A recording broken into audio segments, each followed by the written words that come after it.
Richard was a typical rotten. He just turned 6.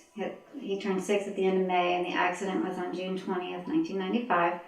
He went to the park with his grandmother. She had 5 grandkids at the time. She took all 5 of them. And as they were coming home, she went to pull out from Big Bone onto 42, and a car came this way, and he was sitting up front right by the passenger side door, and that's where the car hit, and then both cars kind of went over an embankment, so his head was thrown sideways, and then it was thrown forward, so he wasn't breathing when right away, and Grandma didn't realize that, and she's getting out of the car and pulling everybody else out, and everybody else had minor injuries, and someone stopped by on the scene, and I never did get the guy's name, and I should have, but started doing CPR on Richard. Probably saved his life. And then he was air carried to Children's.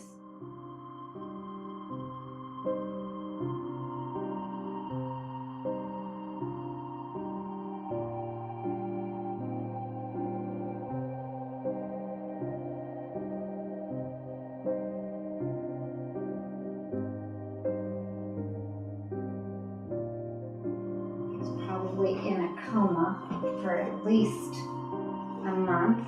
I can't remember exactly. We were all like, let us know if he opens his eyes. And when he first opened his eyes, it was like, there's nothing there. There's no Richie there. So I can remember saying to one of the nurses, I just want his personality back, because he had a lot of it.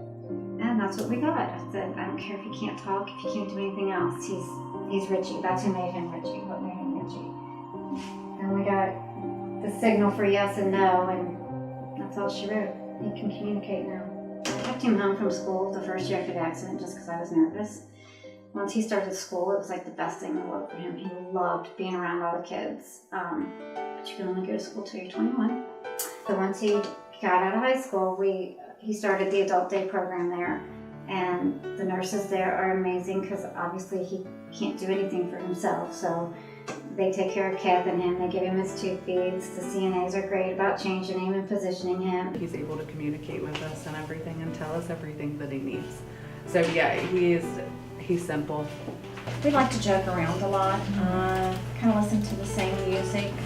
I always tease him and say I'm his surrogate grandma on duty here, so.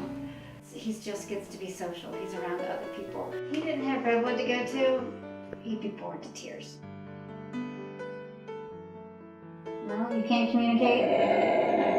As you see, his personality is all there.